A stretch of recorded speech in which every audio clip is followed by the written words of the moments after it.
Hello friends, welcome to Unacademy. आज की सुबह की खबर तुमने अगर देखी होगी तो दिल्ली के चुनाव के नतीजे आ रहे। एज ऑफ नाउ सारे रिजल्ट्स आए नहीं हैं, लेकिन रिजल्ट्स जिस तरह से रुझान दिख रहा है, I think it is practically done. Right, it's almost done. Pre decided तो नहीं है, मतलब मैं मान सकता हूं थोड़े बहुत सीट्स ऊपर नीचे होंगी, लेकिन more or less it is done कि BJP has won the elections and Aam Aadmi Party is out of the power in Delhi. So मोटा मोटा यही कुछ चुनाव का फाइनल रिजल्ट दिखने वाला है। अब क्वेश्चन ये है कि क्या ये जो रिजल्ट आया है ये दिल्ली वालों के लिए एक लॉटरी की तरह है? Is it like a lottery, jackpot निकल गया? यार ये तो थोड़ा राजनीतिक टाइप का नहीं लग रहा? ओके, कहीं राजनीतिक टाइप का वीडियो तो नहीं लग रहा? Certainly not. मैं कभी भी राजनीतिक टाइप का वीडियो नहीं बनाता। राइट, पिछले 6 साल से मैं यूट्यूब पे लगातार वीडियोस बना रहा हूं। मैंने सिर्फ पॉलिटी पढ़ाई है, पॉलिटिक्स कभी नहीं पढ़ाई है। लेकिन आज तुम्हें मालूम होना चाहिए कि क्या सच में हमें इस बात को एनालाइज करना पड़ेगा कि कहीं सही मायनों में दिल्ली वालों की लॉटरी तो नहीं लग गई है। टू अंडरस्टैंड दिल्ली वालों की लॉटरी लगी है या नहीं, let me first explain you certain things. So इससे पहले कि मैं स्टार्ट करता हूं, so this is a very important announcement. Unacademy की तरफ से 50% ऑफ है, 6 मंथ्स फ्री एक्सटेंशन मिलेगा। Best of the best educators है। ये ऑफर आज रात को खत्म हो जाएगा। Please use the code SIDLIVE SIDLIVE और इसका भरपूर फायदा उठाओ। ये मेरा कोड है, this is the referral code, this is the largest team on Unacademy. Don't miss this part, make sure कि आप इस कोड का इस्तेमाल करिए। So let me explain this to you कि ये दिल्ली में स्पेशल क्या है। बिल्कुल सही बात है सर। तो ये दिल्ली के जब चुनाव चल रहे हैं, ओके, एक साइड पे आम आदमी पार्टी है, दूसरा कंटेंडर द बिगर कंटेंडर, और आदत यही दो मेन कंटेंडर्स है। वैसे तो और भी पार्टीज होती है, लेकिन हम उनको प्रैक्टिकली नजरअंदाज कर सकते हैं। आम आदमी पार्टी और बीजेपी के बीच में ये स्ट्रगल था। यार मैंने तो आज तक उस फर्क को कभी देखा ही नहीं कि कौन सी पार्टी जीत रही है, कौन सी पार्टी हार रही है। How does it matter? Okay, जिसके पास ज्यादा वोट्स आएंगे वो उसकी राज्य में सरकार बन जाएगी। Then what's a big deal about it? इसमें इतनी बड़ी बात क्या है? वाई दिल्ली में इतना बड़ा स्पेशल की बात हो गई थी कि मैं इतना बड़ा वीडियो बनाने को बाध्य हो गया कि दिल्ली वालों की लॉटरी निकल गई? Let me explain this to you. So इसको समझने के लिए कि ये सिर्फ दिल्ली का चुनाव, सिर्फ ये दो पार्टीज का at the level of state is not the only thing that you have to be worried about. You also have to worry about something else. कुछ और भी सोचना पड़ेगा क्योंकि दिल्ली का मामला स्पेशल होता है। Let me explain this to you. To understand this आपको दिल्ली की हिस्ट्री समझनी पड़ेगी।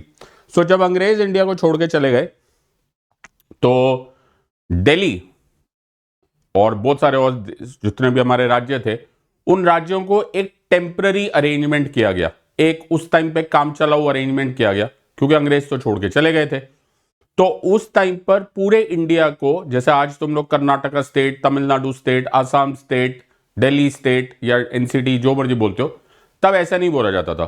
तब बोला जाता था part A state, part B state, part C state, part D state, अलग अलग कैटेगरी में डिवाइड किया गया था। उस टाइम पर दिल्ली पार्ट सी स्टेट था। ज्यादातर लोगों को यह बात पता ही नहीं है कि दिल्ली उस टाइम पर पार्ट सी स्टेट माना जाता था। वो इसलिए माना जाता था क्योंकि अंग्रेजों के जमाने में हमारा जो दिल्ली था वो एक चीफ कमिश्नर्स प्रोविंस कहलाया करता था, और उसके अंग्रेजों के जाने के बाद उसी को नाम पार्ट सी स्टेट हुआ। तो हमारी जो कहानी स्टार्ट होती है वो 1950 से स्टार्ट होती है, जब दिल्ली एक पार्ट सी स्टेट था, यानी कि स्टेट था, राज्य था। राज्य होने के नाते हमारे यहां चुनाव भी हुए थे। चौधरी ब्रह्म प्रकाश हमारे पहले मुख्यमंत्री भी बने थे इंडियन नेशनल कांग्रेस के, और एक लेजिस्लेटिव असेंबली भी थी। क्या बात करो, यस। सो 1951 के चुनाव में एक पूरी की पूरी विधानसभा बनी थी। चौधरी ब्रह्म प्रकाश ऑफ इंडियन नेशनल कांग्रेस हमारे मुख्यमंत्री बने थे, और एक नॉर्मल स्टेट की तरह दिल्ली का अपना काम चल रहा था।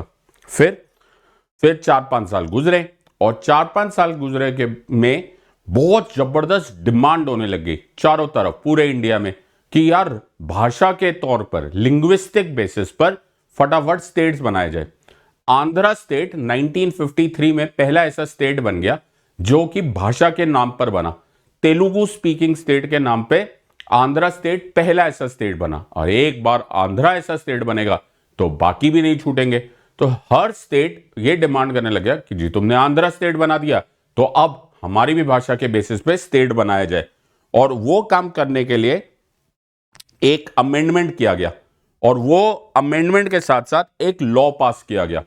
लॉ का नाम था स्टेट रीऑर्गेनाइजेशन एक्ट, और अमेंडमेंट था जो कॉन्स्टिट्यूशन का संशोधन था वो था 7th संशोधन और the 7th constitutional amendment act.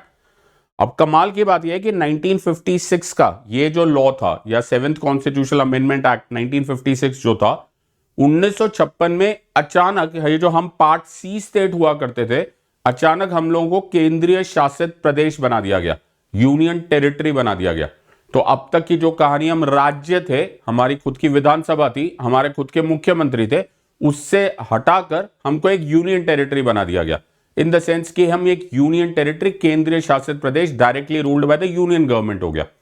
अब धीरे धीरे धीरे धीरे दिल्ली की पॉपुलेशन बढ़ने लगी। देखो, अगर आप आमतौर पे सोचोगे तो यूनियन टेरिटरी आमतौर पे छोटी जगहों को बनाया जाता है, छोटे शहरों को या छोटी जगहों को यूनियन टेरिटरी बनाया जाता है। लेकिन जब दिल्ली बढ़ने लग गया तो दिल्ली तो ऐसे बढ़ा कि बड़े बड़े राज्य पीछे छूट गए। करोड़ों की जनसंख्या होंगी, in fact the moving population was far more than most other states also, बहुत सारे स्टेट से बड़ा हो गया। तो ऐसी डिमांड आने लग गई कि ये तो कमाल है, यही तो यूनियन टेरिटरी तुम इसको घोषित कर दिया है, बट ये तो बहुत बड़ा हो गया है। दिल्ली के लोगों का भी तो डेमोक्रेटिक राइट्स होंगे ना, वो भी तो वोटिंग करना चाहते होंगे। तो 1989 के आसपास एक बालकृष्ण कमिटी एस्टैब्लिश की गई।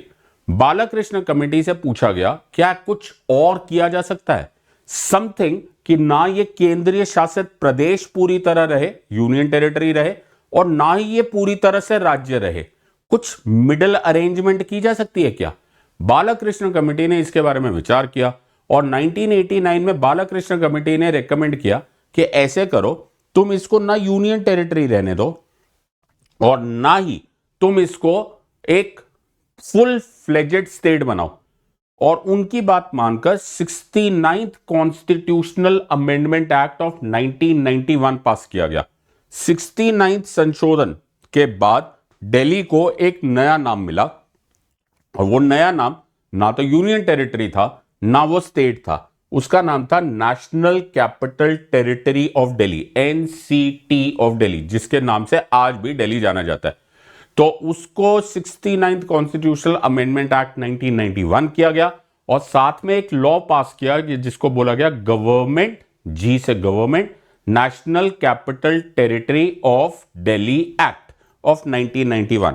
तो दिल्ली की सरकार आज जिस तरह से भी चलती है वो जीएनसीटीडी एक्ट ऑफ 1991 से चलती है, और GNCTD act of 1991 actually emerge कर रहा है from 69th constitutional amendment act of 1991। 69th constitutional amendment act 1991 में दो बड़े इंपॉर्टेंट, इनफैक्ट दो ही आर्टिकल्स है। पहला आर्टिकल इज आर्टिकल 239 AA। जब भी लिखोगे तो दोनों कैपिटल्स में लिखना, राइट, छोटे लेटर्स में, छोटे अक्षरों में मत लिख देना। 239 कैपिटल ए दिल्ली को कुछ स्पेशल प्रोविजंस देता है with respect to the functioning of the government, कि ऐसे गवर्नमेंट चलेगी वो कुछ अलग होगी, ना ये यूनियन टेरिटरी की तरह चलेगी और ना ही ये स्टेट की तरह चलेगी। ठीक है जी, तो ये हो गया आर्टिकल 239 कैपिटल ए। ठीक है जी, और अगर खुदा ना खास्ता ऐसा कोई टाइम आ गया कि दिल्ली में ये प्रोविजन नहीं चल पाए, किसी भी वजह से कॉन्स्टिट्यूशनल मशीनरी फेल हो गई, तो प्रेसिडेंट रूल जैसा एक अरेंजमेंट किया गया है, उसको बोला गया है 239 AB। तो सिंपल सी बात कैसे याद रखोगे जी, चलाने के लिए जो स्पेशल प्रोविजंस है वो है 239 कैपिटल ए, और अगर ये 239 कैपिटल ए नहीं चले तो 239 कैपिटल बी के तौर पर करीब करीब प्रेसिडेंट रूल जैसा, राष्ट्रपति शासन जैसी अरेंजमेंट की गई है। यही दो प्रोविजंस हमको याद रखने पड़ते हैं in so far as the constitution is concern. अब सवाल जो तुम्हारे मन में है, जो एक्चुअली मैंने भी यहां से स्टार्ट किया है, कि इस दिल्ली के कंडीशन में जिसमें कि हमारे पास 239 कैपिटल ए 239 कैपिटल बी है, हमको ये बात जानना पड़े कि इसमें स्पेशल क्या है यार, what is so special about this. बिल्कुल सही बात है, what is so special about this. कि यार आपने एक पूरा का पूरा कॉन्स्टिट्यूशनल संविधान का में एक पूरा संशोधन करना पड़ गया, आपको एक नया लॉ बनाना पड़ गया ना। इसमें दो चीजों पर ध्यान देना। पहला, दिल्ली की विधानसभा कुछ स्पेशली ट्रीट होती है, और दूसरा, दिल्ली में जो मुख्यमंत्री है और जो लेफ्टिनेंट गवर्नर जिसे एलजी बोला जाता है उसके बीच की अरेंजमेंट कुछ स्पेशल है। तो हम दो कैटेगरीज में स्पेशल वर्ड को पढ़ेंगे। स्पेशल क्या है? स्पेशल है पहला, कुछ दिल्ली की विधानसभा के लिए कुछ स्पेशल प्रोविजन है जो बाकी किसी राज्य के लिए नहीं है। ऑल्सो जो दिल्ली का चीफ मिनिस्टर बनता है उसका और एलजी का जो भी अरेंजमेंट है वो कुछ अनोखा है एज अपोज टू बाकी सारे राज्यों में जहां के मुख्यमंत्री और गवर्नर के नाते कुछ अलग है। Let me explain this to you in a different way. तो मान के चलो हम उत्तर प्रदेश की सरकार की बात करते हैं, या बिहार की सरकार की बात करते हैं, या तमिलनाडु की सरकार की बात करते हैं, या महाराष्ट्र या असम, फॉर दैट मैटर किसी भी स्टेट की बात करते हैं। तो जब भी कोई स्टेट बनता है, जो भी स्टेट होता है उसकी एक विधानसभा या फिर विधानसभा और विधान परिषद होती है। नाउ 7th शेड्यूल के अनुसार, 7वीं अनुसूची के अनुसार हमारे स्टेट्स को कुछ स्पेशल, कुछ एक्सक्लूसिव सब्जेक्ट्स दिए हुए, कुछ ऐसे टॉपिक्स है जिन पर केवल वही स्टेट ही लॉ बना सकता है, केवल राज्य इन पर लॉ बना सकते हैं। इस सूची को राज्यों की सूची बोला जाता है, which is in the 7th schedule list number 2, state list बोला जाता है। उन मैटर्स पे पार्लियामेंट लॉ नहीं बना सकता, एटलीस्ट इन यूजुअल सर्कमस्टांसेस, लेकिन केवल एंड केवल राज्य बना सकते हैं। Fair enough. ये बहुत इंपॉर्टेंट कॉन्सेप्ट है ऑफ फेडरलिज्म, संघवाद का। ये एक बहुत बड़ा कॉन्सेप्ट है ऑफ डिवीजन ऑफ पावर, कि जी राज्य को ऐसा ना लगे कि जो पार्लियामेंट है ना पूरा हम पर ना डोमिनेट कर रहा है। बाबा साहेब के कॉन्स्टिट्यूशन में क्लियरली मेंशन कर दिया गया, देखो जो राज्यों की सूची है, जो सेकंड सूची है ऑफ द 7th शेड्यूल, वो भाई सिर्फ राज्य तुम्हारी है। तो कम से कम राज्यों को यह तो लगता है कि हमारे जो क्षेत्राधिकार है, हमारे जो जुरिस्डिक्शन है, उसमें कोई इंटरफेरेंस नहीं है। Fair enough. अब दिल्ली में क्या प्रॉब्लम है? दिल्ली में प्रॉब्लम यह है, ओके, दिल्ली में प्रॉब्लम यह है कि हमारे पास कुछ स्पेशल प्रोविजंस हो गए। स्पेशल क्या हो गए? नंबर याद रखना, 1, 2 एंड 18। क्या नंबर याद रखना? 1, 2 एंड 18। जो राज्यों की सूची है, स्टेट लिस्ट है, उसमें आइटम नंबर 1 पब्लिक ऑर्डर कहलाता है। उसी राज्यों की सूची में आइटम नंबर 2 पुलिस कहलाता है, और उसी राज्यों की सूची में आइटम नंबर 18 जमीन यानी कि लैंड कहलाता है। सो 1, 2 एंड 18 याद रखना। 1, 2 एंड 18 बाकी हर राज्य में विधानसभा या विधानसभा और विधान परिषद उस पर कानून बना सकते हैं, दिल्ली में नहीं बना सकते। दिल्ली की विधानसभा को एंट्री नंबर 1, एंट्री नंबर 2 और एंट्री नंबर 18 पर कानून बनाने को अलाउड नहीं है। यार ये तो कमाल हो गया। कमाल ही को तो स्पेशल बोलते हैं, क्योंकि ये 1, 2 एंड 18 दिल्ली की विधानसभा नहीं बना सकती, तो कौन बनाएगा? तो इस पर लॉ पार्लियामेंट, केंद्र यानी कि यूनियन पार्लियामेंट बनाता है।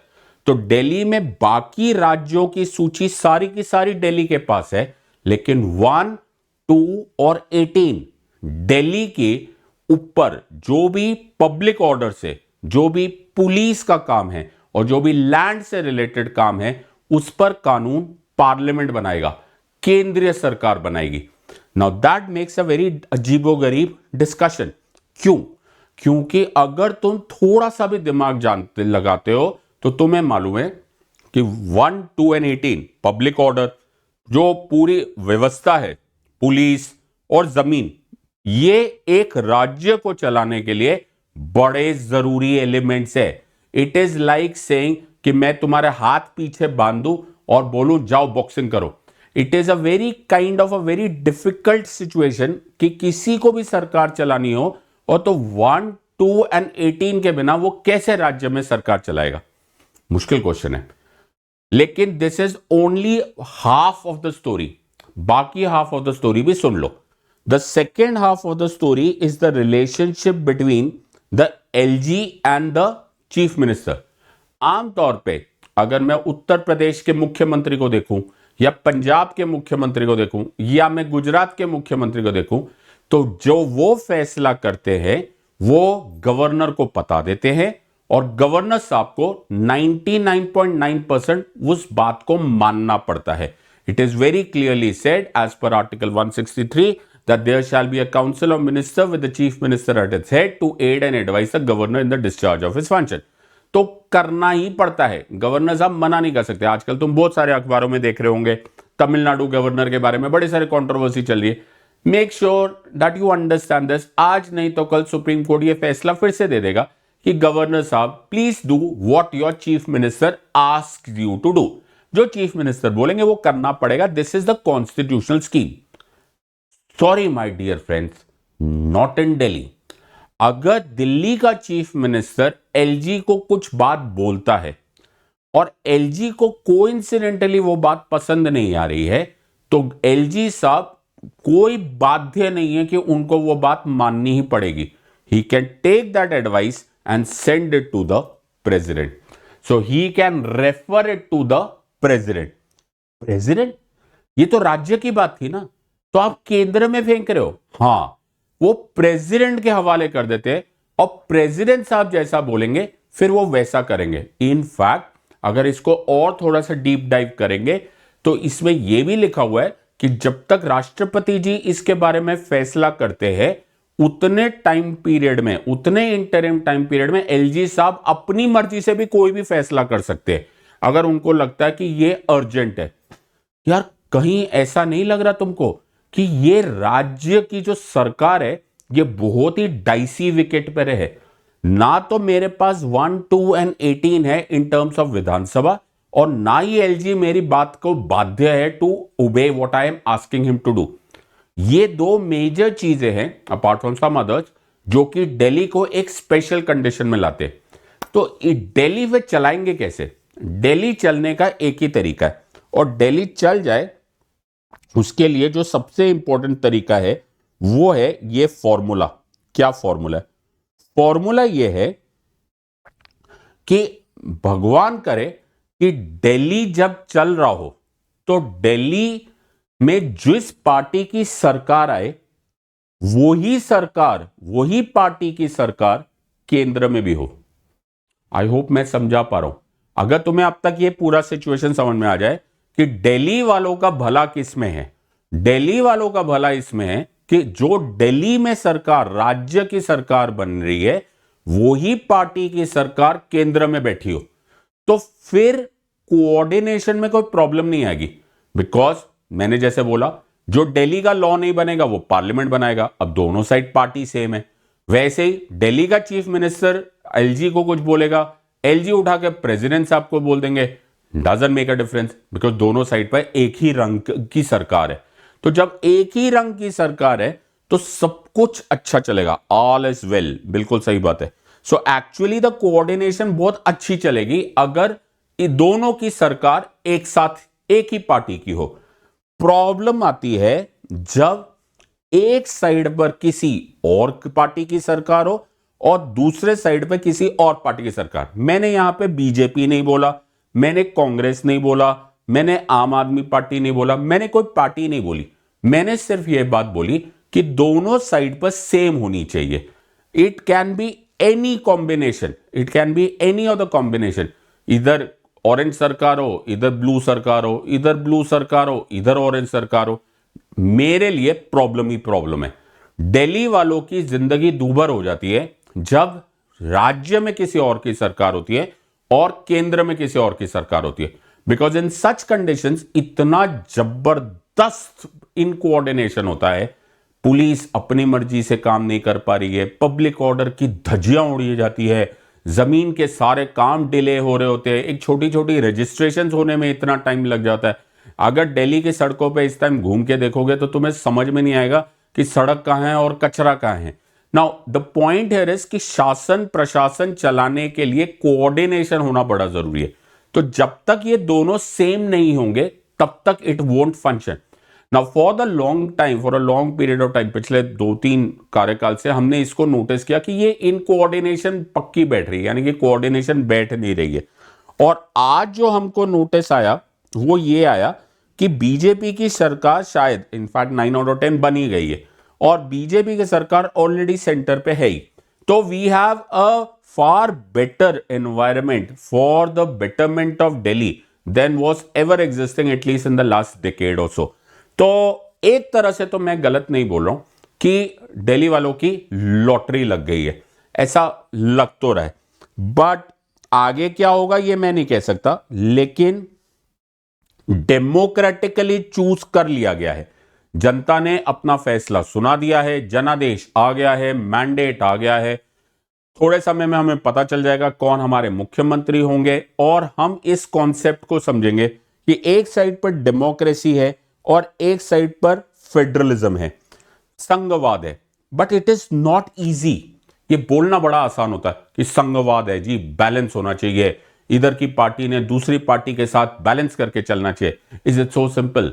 राजनीति में पावर की गेम होती है और ये पावर की गेम कभी कभी भारी पड़ जाती है उस राज्य की, उस जगह, खासकर दिल्ली वाले सिचुएशन में जहां कर कंडीशन ही स्पेशल है टू अंडरस्टैंड कि हमारा भला कब होगा, हमारे यहां पर ये सारे अरेंजमेंट्स कब ठीक होगी। So we are hoping and praying कि ये जो अरेंजमेंट अब हट गई है, ऑलराइट, अब एक कोऑर्डिनेटेड सरकार बनेगी और देखते हैं आने वाले वक्त में दिल्ली को क्या फायदा होता है। तुम्हें यह बात समझ में आ गई होगी कि दिल्ली का स्पेशल कंडीशंस होने के नाते यही एकमात्र बेस्ट पॉसिबल अरेंजमेंट है as of today. So let's see what Delhi will get in coming years. तुम्हें फेडरलिज्म समझ में आ गया, तुम्हें दिल्ली का स्पेशल कंडीशन समझ में आ गया। I hope you have enjoyed this. थोड़े से टाइम में काम की चीजें पढ़ा करो, गप्पे मारना बंद करो, वरना एग्जाम के रिजल्ट के दिन बड़ा पछताओगे। I hope you have understood. I hope I have taken this message across. So, क्या कहना चाहते हो तुम? क्या तुम्हारे पास कुछ है विचार? ओके, कि तुम्हें ऐसा लगता है यार चलता है अपने का क्या फर्क पड़ता है यार? Do you have anything to say कि दिल्ली की गवर्नेंस कैसी होनी चाहिए? दिल्ली में ये कॉन्स्टिट्यूशनल चेंजेस किए जाने चाहिए थे कि नहीं किए जाने चाहिए थे? And what do you say about the result that we are already witnessing? I hope, मैं चाहूंगा कि मैं देखना चाहूंगा कि तुम्हारे पास कुछ अच्छे विचार है कि नहीं है। I'll wait for your comments. I hope you will enjoy this and thank you. So in the words of Unacademy, let's crack it. Until next time, God bless, thank you and Jai Hind.